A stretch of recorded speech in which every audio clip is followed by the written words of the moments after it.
hablaremos hoy de el hijo de Iván el Terrible. Vamos a hablar del argumento de una ópera. Bien. Pero que tiene sus raíces históricas. Ubiquémonos en Rusia a fines del siglo XVI. El zar era Iván el Terrible y tenía un consejero favorito que se llamaba Boris Godunov. Provenía este consejero de una familia muy humilde. Después de 10 años en la guardia, Godunov pasó a servir en la mesa de Iván. En 1580, el zar le dio el título de boyardo, es decir, de noble, y para probar su amistad, casó a su segundo hijo, Fiódor, con la hermana de Godunov. El hijo de Iván el Terrible, Fiódor, segundón, con la hermana de Godunov. Le hizo ese homenaje. Bien. Un día se produjo en la corte una pelea entre Iván y su primogénito, que también se llamaba Iván. El zar golpeó al heredero con la punta de hierro de su bastón y lo mató, lo liquidó. Entonces el sucesor pasaba a ser su segundo hijo, Fiódor, el cuñado de Boris Godunov. Marzo de 1584 muere Iván el Terrible. Murió mientras jugaba al ajedrez justamente con su consejero. Se consagró a Fiódor el nuevo zar. Era un muchacho tímido que a cada momento solicitaba los consejos de Godunov. De este modo, quien verdaderamente detentaba el poder era Boris Godunov. El válido. La pareja imperial, Fiódor y la hermana de Godunov, tuvo un hijo, pero fue una niña y murió muy joven. Hay que decir que Fiódor no era el único hijo de Iván el Terrible. Estaba también el pequeño Dmitri, que solo tenía 2 años cuando murió su papá, y a la muerte del zar, Fiódor, por consejo de Godunov, relegó a la zarina viuda, a María, que era la 7ª esposa de Iván. La relegó a Uglich, un pueblo cercano a Moscú. Y María, la mujer de Iván el Terrible, se llevó al pequeño Dmitri a esa especie de destierro. Listo, chao. Entonces, aquel tercer hijo de Iván el Terrible, Dmitri, que era una amenaza en cierto modo para Fiódor o para el propio Godunov, que era el que detentaba el poder, quedó medio allá. Dmitri, este chiquilín, se educó en un ambiente triste. Toda la familia de su madre, de María, los Nagoy eran, se la pasaban lamentándose. ¡Oy, oy, oy, oy! Cuando Iván el Terrible se casó con María, aquella familia había recibido muchas riquezas. Con el advenimiento de Fiódor y la regencia prácticamente de Boris Godunov, había terminado esa era gloriosa. Y los Nagoy, desde luego, odiaban a Godunov y querían verlo muerto. Sí, señor. Por su parte, Godunov cada tanto enviaba espías para ver cómo andaba el pequeño Dmitri. Porque si Fiódor moría sin descendencia, le tocaba a Dmitri. Dmitri reinaría y probablemente Godunov caería en desgracia. Allá por 1590 apareció en Uglich, el lugar donde estaba María con el pequeño Dmitri, un enviado de Godunov. Se llamaba Vitiagovsky. ¿Qué hace Vitiagovsky? Oficialmente estaba encargado de controlar los gastos de la zarina viuda y de su familia, pero en verdad era uno que venía para espiar, para ver qué estaban haciendo.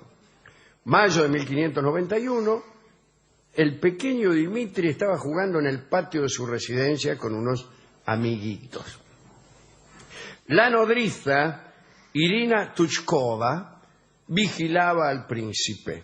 De pronto empezaron unos gritos. ¡Ay, ay!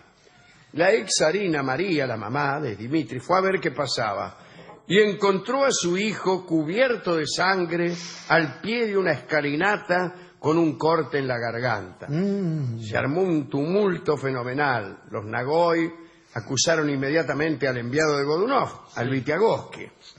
y Vitiagovsky se escondió donde pudo, pero al rato lo descubrieron y lo lincharon. Y bueno. El pueblo de Uglich linchó al Vitiagovsky.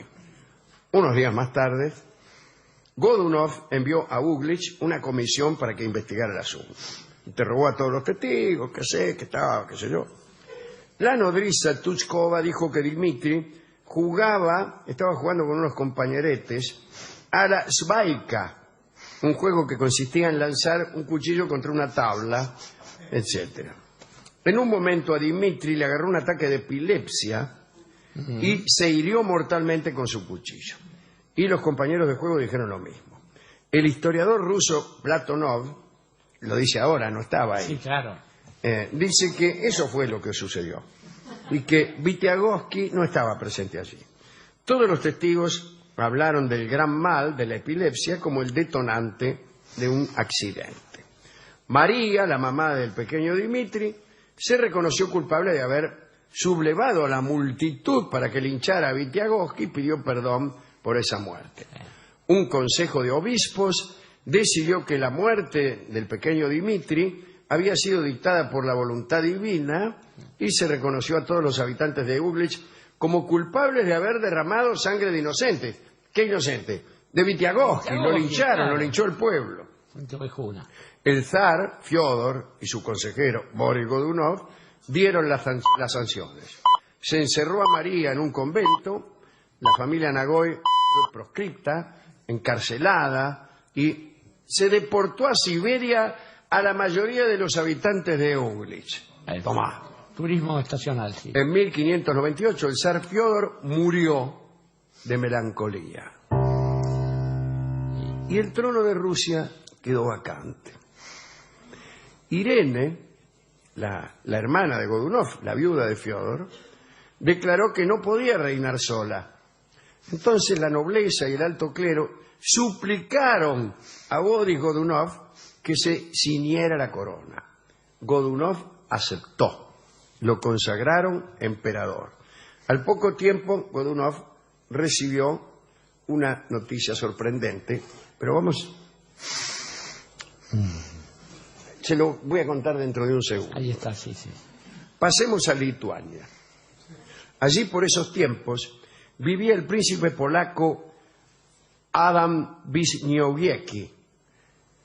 Tenía varios criados, Adam Wisniewski. Un día, mientras se bañaba, retó a uno porque no le llevaba a tiempo el agua caliente. Y el criado le respondió lo siguiente: si supieras quién te sirve, me tratarías de otro modo. Y siguió diciendo: soy el zarevich Dmitri, hijo de Iván el Terrible.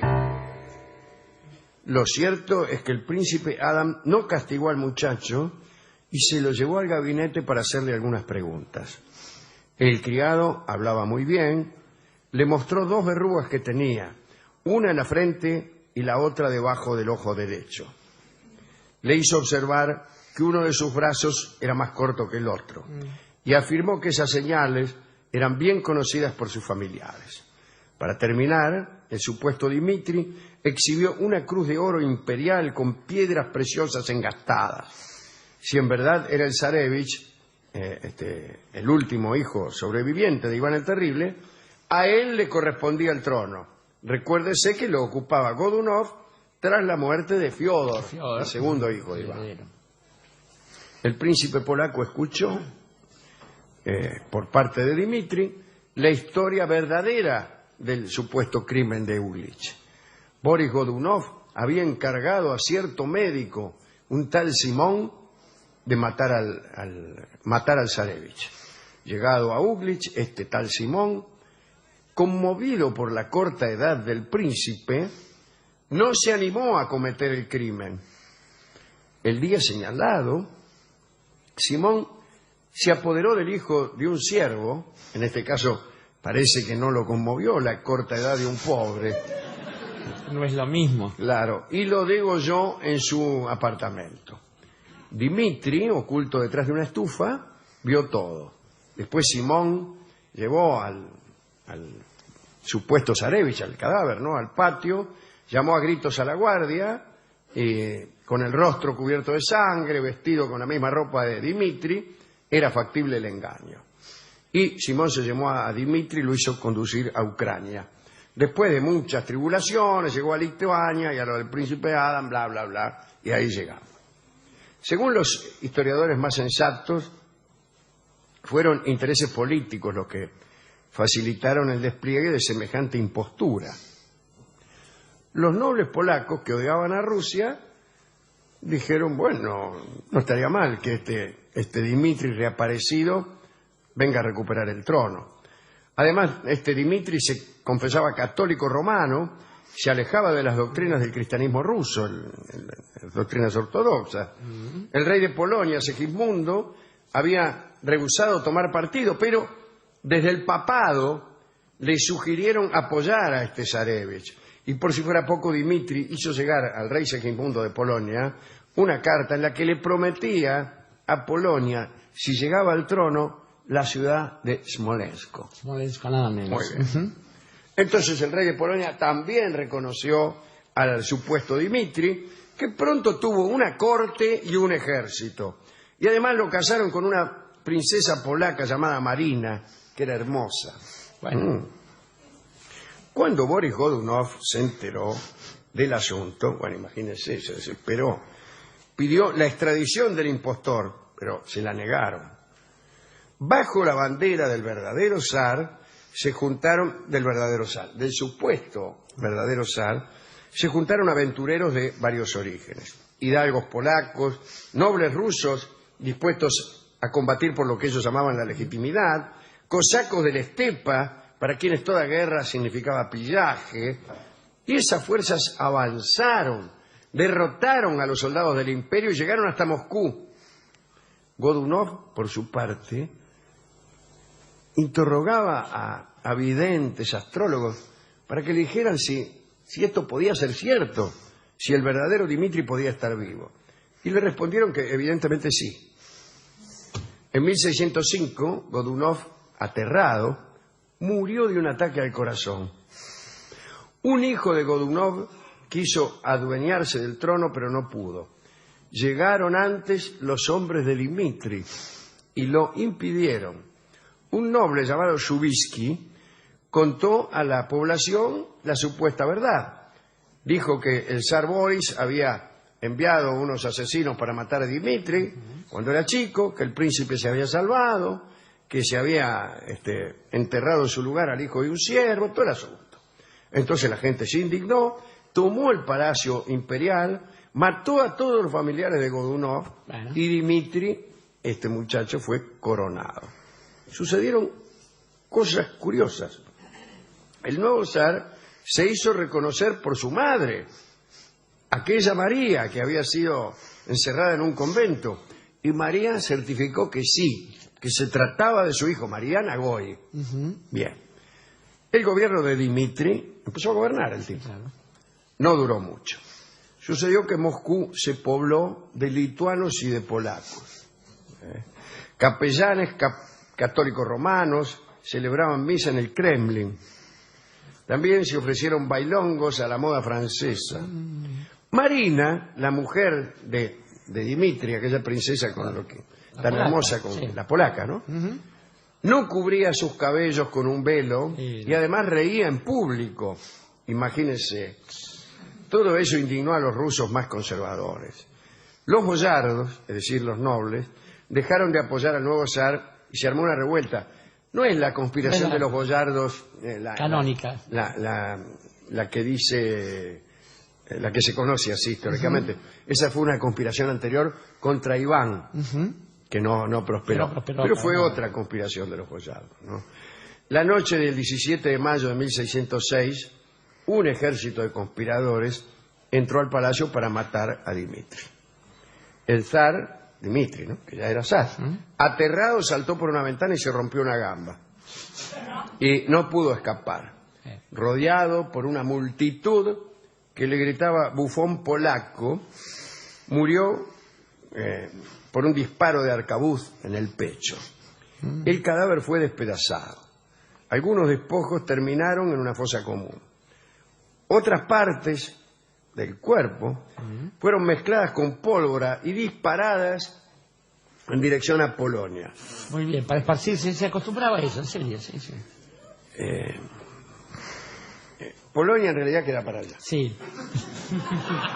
10 grados más, sí. Ahí está, ahí sí, ahí va. Más o menos. Varsovia, ¿no? Varsovia, claro, entonces Lodz. Finalmente, nunca se supo bien quién era, en realidad, este nuevo Dimitri. Casi todos los historiadores certifican la muerte por accidente del Dimitri verdadero allá en Uglitch. Se ha dicho que el falso Dimitri era un joven que formaba parte de la servidumbre del príncipe Cherkassky.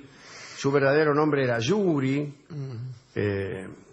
Vivió en monasterio, fue copista y allí se enteró de la historia del hijo de Iván y ahí empezó a hacer toda esta impostura.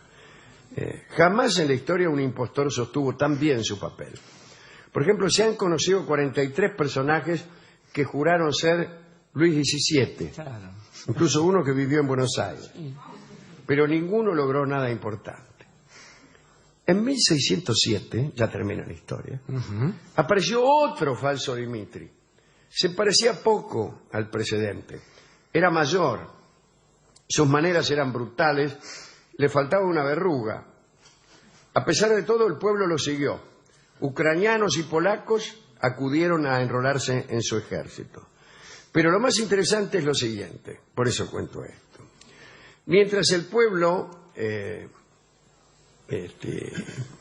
mataba a su esposo, Marina, la mujer del primer falso Dimitri, logró escapar. Y posteriormente se unió al bando del tercer Dimitri y lo reconoció como su marido.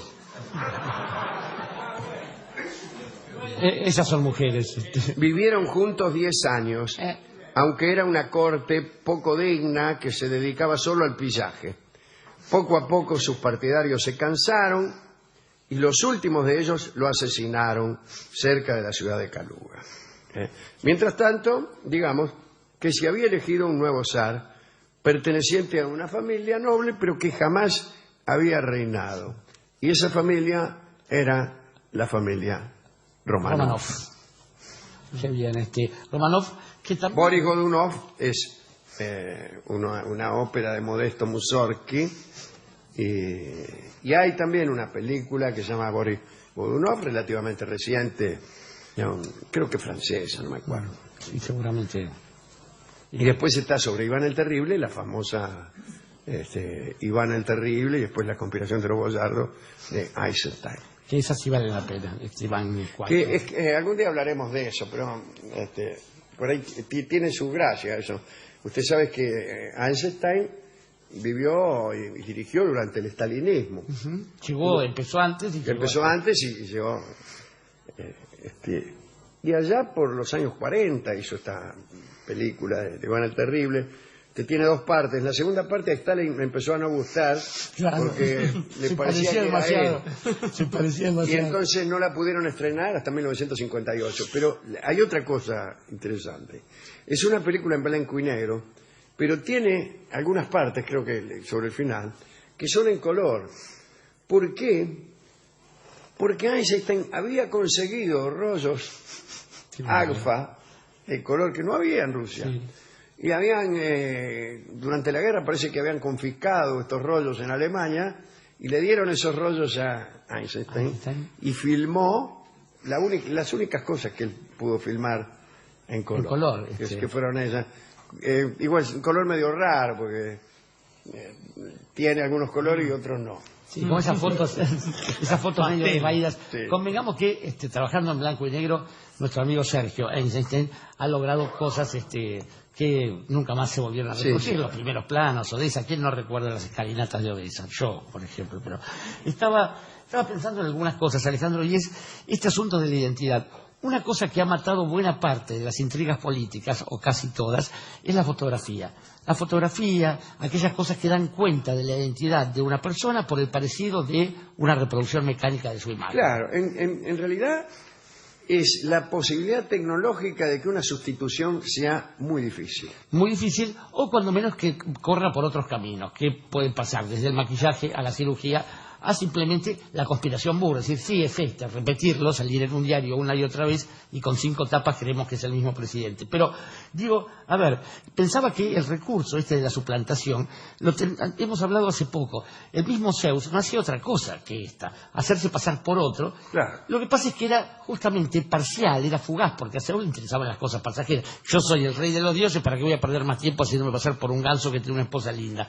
Están los oportunistas también, que sin pretender ocupar el lugar del verdadero señor, lo que hacen es estar al lado de la viuda lo suficiente como para que ella confunda la compañía con el amor. Pasa todo el tiempo, dígamelo a mí. Está Enrique VIII, que es el sucesor de Enrique VII, que llegan a ocupar un lugar de nobleza solamente porque los nobles verdaderos se mataban entre sí. También es una manera de suplantación. Y para colmo, un hijo de Enrique VIII, Eduardo VI, que muere muy joven, es utilizado al menos por un gringo, por Mark Twain, para ser príncipe y mendigo. Basta un parecido físico para que un tipo pueda ser venerado igual. Estaba pensando en Enrique IV de Navarra, que también llega hasta ahí y dice, bueno, un bautismo, París bien vale una mesa, y qué sé yo. Está nuestro amigo Edipo, que sufre la misma suerte de Dimitri. Se lo lleva al bosque y con un pie hinchado zafa al riesgo y al, digamos... Y están las innumerables historias de niños que en vez de ser matados son salvados por pastores y criados por ellos, y que luego... regresan para reclamar sus derechos. Y el canónico, quiero rescatar para terminar con esto un ejemplo canónico que hizo las alegrías de nuestras juventudes en algún momento, que es una obra de Anthony Hope, un novelista británico que escribió El prisionero de Senda. Allí hay un señor, Rudolf Rassendyll, que vive en Gran Bretaña y es idéntico al rey de Ruritania. Claro. Y no solo es idéntico al rey de Ruritania, sino que es mejor persona, es mejor tipo. Se casa con Flavia, que desde mis 8 años es el nombre que debe tener una princesa para que uno se la levante sin ser noble, y entonces hace mucho más feliz la vida de la gente. Y creo que ahí hay alguna posibilidad de retorno, si es que la hay, en los fracasos de la política, de la historia y también del amor. Digo, llegar de pronto, después de una partida, frente al pueblo, frente a la persona amada, frente al acreedor, digo, el caso da lo mismo, y demostrar, comportarse de un modo que haya dos posibilidades. O bien que uno haya cambiado, y la gente no cree que las personas puedan cambiar, pero sí pueden, o bien que acepten la mentira en nombre del beneficio que eso implica, aunque cada noche, al mirar lo que tiene durmiendo al lado, la dama se pregunte, ¿será él? Muy lindo. Yo recuerdo, pero...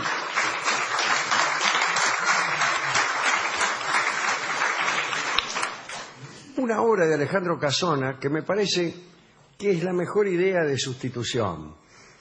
Le hacen creer a una anciana que su hijo, que se ha ido muy joven, que ha emigrado muy joven, regresa de Europa o de no sé dónde, y en realidad el tipo es un impostor.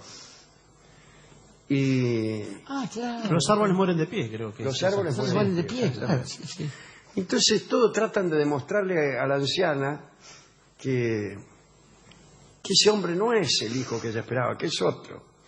El impostor no es ni bueno ni malo, pero la hace feliz a la anciana.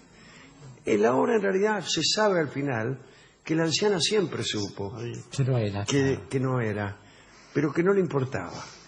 Como nos pasa a muchos que buscando el amor aceptamos imposturas. Sabemos que algunas personas no son lo que dicen ser, pero igual las aceptamos porque eso es lo que hay en este mundo. Y más aún, Alejandro, uno mismo a veces genera una impostura y tampoco uno es el que dice ser, pero a veces se vuelve mejor. Sí. Vamos entonces a escuchar, hablando de será él, esa pregunta que todas las novias se hacen cuando ven venir a lo lejos un caminar familiar. Sí. A veces con esperanza y a veces con angustia. Vamos a escuchar una milonguita que canta Alberto Merlo y que se llama precisamente ¿Será él? Lo voy a decir bien, ¿será él? Adelante. Adelante.